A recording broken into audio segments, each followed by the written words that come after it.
Hi, everyone. You're about to watch my interview with Scott Ritter, but before it begins, please take 2 seconds to hit like, follow, share down below to help us spread the word and beat the YouTube algorithm. Also, check out trendsjournal.com. We have our new issue coming out tomorrow, and you're not going to want to miss it. That's trendsjournal.com. Thanks, as always, for watching. Hello, my name is Evan DeMarsh of the Trends Journal. I'm happy to be joined today with Scott Ritter.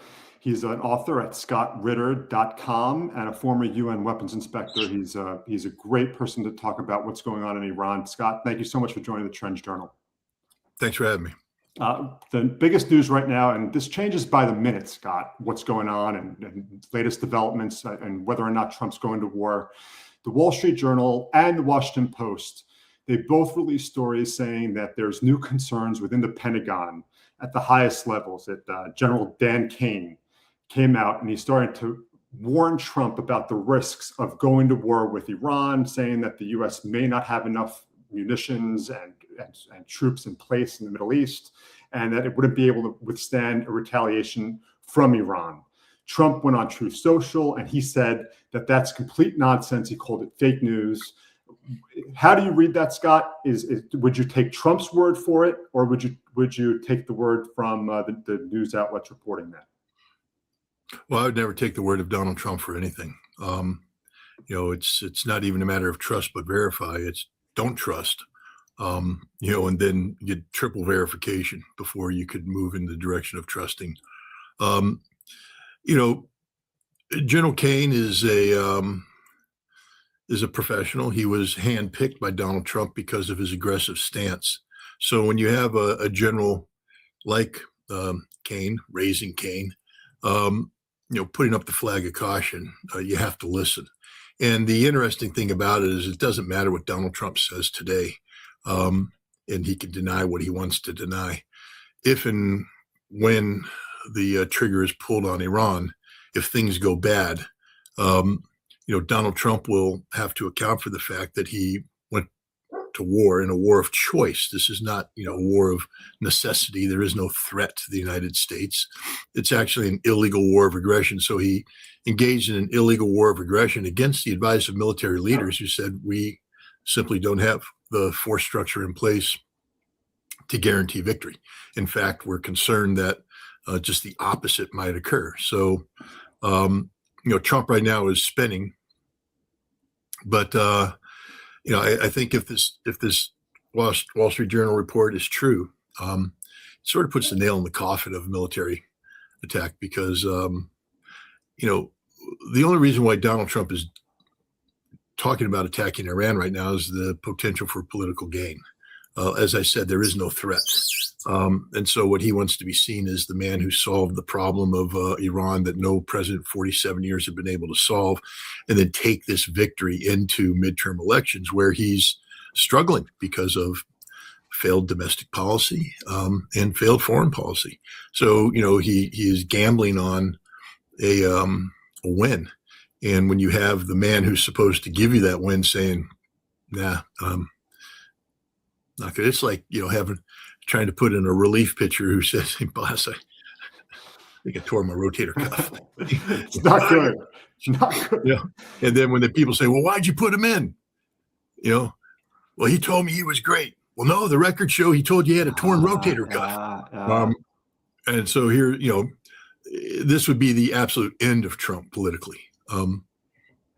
At least if he attacks Iran and it becomes a bloody imbroglio or something. Yeah, right? if he were being briefed, but if he could show, no, my Joint Chiefs of Staff guaranteed me this, that, and the other thing, and then it went bad, he could, deflect. It would still be problematic because people would say, well, but why'd you go to war again? What was the reason? Especially now that Iran is saying, hey, we'll bend over backwards to help you with this nuclear issue. We're going to do a lot of really good things like get rid of 60% enriched uranium, et cetera, which takes away the immediate concern, imminent concern of nuclear, any nuclear war potential. Trump's got nothing to stand on. What he needs is a quick Maduro type victory. We go in, we level the place, the regime falls, people take over, happy ever after. What it looks like he might get is we go in, Israel gets hammered, Iran refuses to stop. Our bases get hammered. We have no leverage over them. We do stupid things like escalate into Iranian energy infrastructure. They take out regional infrastructure. We now have a global energy crisis. The U.S. economy collapses. All really good things you want, rolling into a midterm election. So again, getting into the mind of Donald Trump's impossible. But if these reports are true, I think it's the end of any military attack, because there's no way the president could survive politically going to war against the advice of the chairman of Joint Chiefs of Staff and then have things go bad. Steve Witkoff was on Fox News last night. He's the envoy to essentially every country. And he told Fox News that he was concerned again about the enrichment in Iran. And he said he was stunned that Iran's not backing down and not capitulating essentially to the United States, given the amount and the size of the force in the region. Then you had the Iranian foreign minister go on X and say, Iran's never going to back down. Of course, we're not going to capitulate to these demands under this pressure. What seems to be, in your view, what's playing out there? Because you have Witkoff then saying that, man, shouldn't they be terrified with this amount of military in the region? But now you're having these reports saying there's not enough. Does the administration know what it's doing at this point? No. I mean, look, Steve Witkoff has always been, sort of the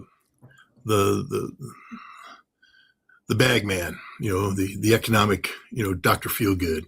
Hi, I'm Steve Witkoff. I'm Donald Trump's buddy, and I'm here to make you feel good. If you do this, that, and the other thing, we've got economic deals for you. That's the approach he's taken with Russia, and Kirill Dmitriev, their 7-point plan of economic peace and prosperity, which is an absolute joke.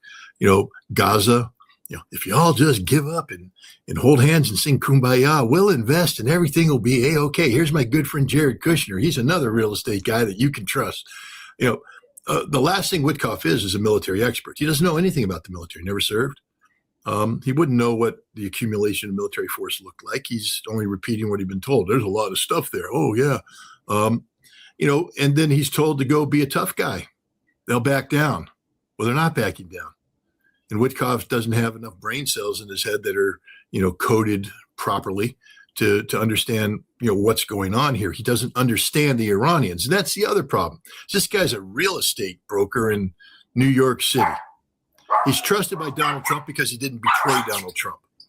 But the last thing he knows about is, international affairs, regional politics, even geopolitical trends. He would benefit from reading the Trends Journal. But this man is so ill-equipped to do the job. He's a messenger at best. Scott, I know we don't have all the time in the world. I have 2 more questions quickly, if you can. I know we don't have much time.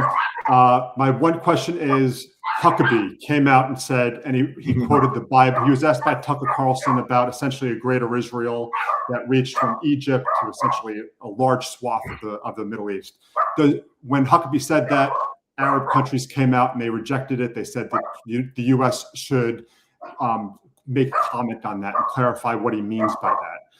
When Huckabee says such a thing and remains in place, do you see him as being a spokesman for the administration, even though Trump said it's opposed to the annexation of the West Bank and never mentioned anything about a greater Israel?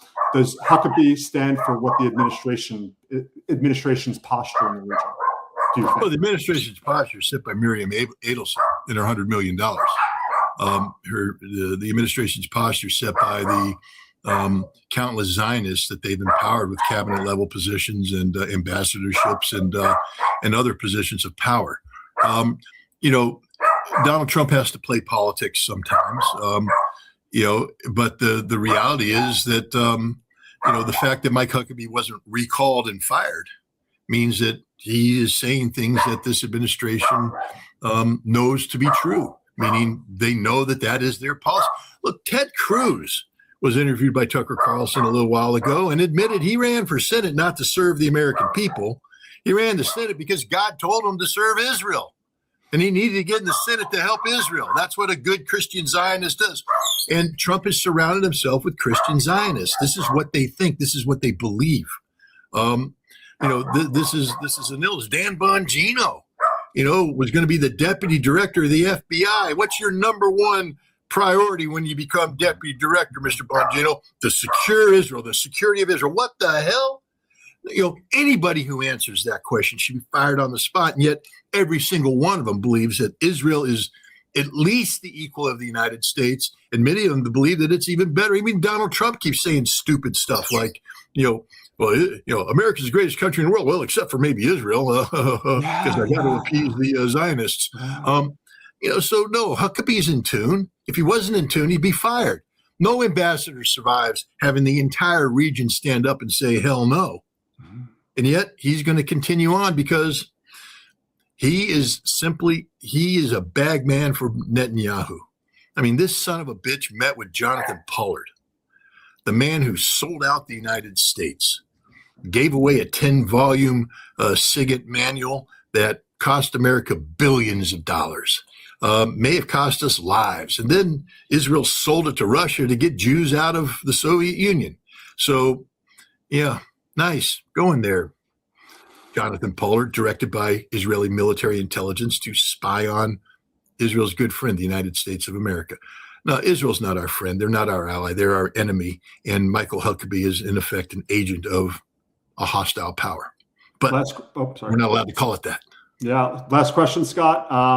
Do you think, given the movement by troops and air power into the region, do you think we are on the precipice of a war with Iran? Or do you think Trump still has off-ramps if he should choose to take them? Well, there's off-ramps. It's going to be politically costly to him no matter what. I mean, we have reached an accumulation of forces that has sort of a weight of its own. A lot of the air defenses that are deployed now in the Middle East were stripped from Europe and Asia.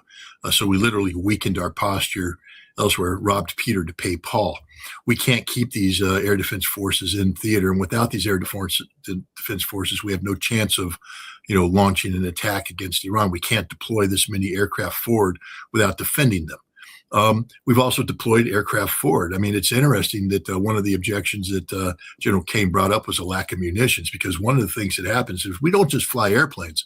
We fly cargo aircraft full of munitions. We have racked and stacked bombs and missiles everywhere. Fuel has to be acquired because once this war starts, it is nonstop tempo, sortie after sortie after sortie after sortie after sortie. You have to, which means we're chewing through fuel, we're chewing through munitions. We have to relocate maintenance capabilities. This isn't your expeditionary one or two guys with a monkey wrench and a screwdriver. These are the guys that actually have to, after a certain amount of hours, pull the engine, take it apart, put it back together in a combat environment.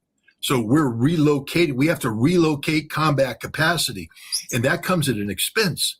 And so there comes a point where you've deployed so much forward that you've sort of the momentum created automatically requires you to go to war, because the cost of not is significant. You can't do it again. This is not a repeatable exercise.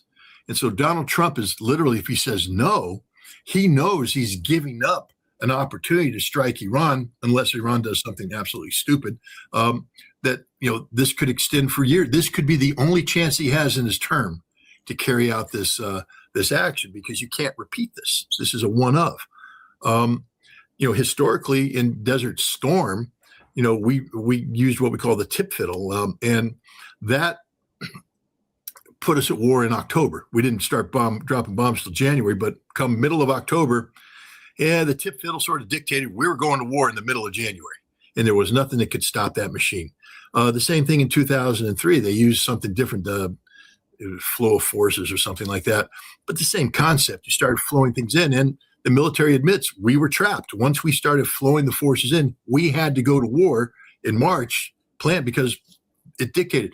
And I'm thinking, whatever they're calling this this deployment nowadays, whatever acronym they use, that we've reached that point where the momentum of forces is such that we have to go to war, or we have to start standing down. We got to get these assets redeployed. They're not meant to be in the region permanently.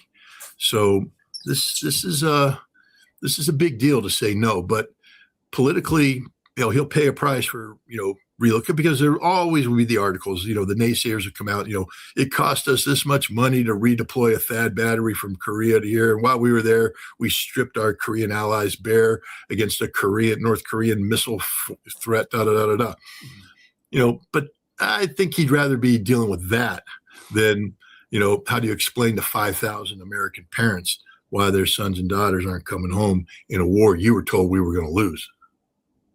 Scott Ritter, it's always a joy talking to you, and you're always so full of information. I appreciate you taking time for the Trends Journal. Everyone, you could follow Scott below. We'll have links down there. Scott, thank you. Thanks. Have a good day.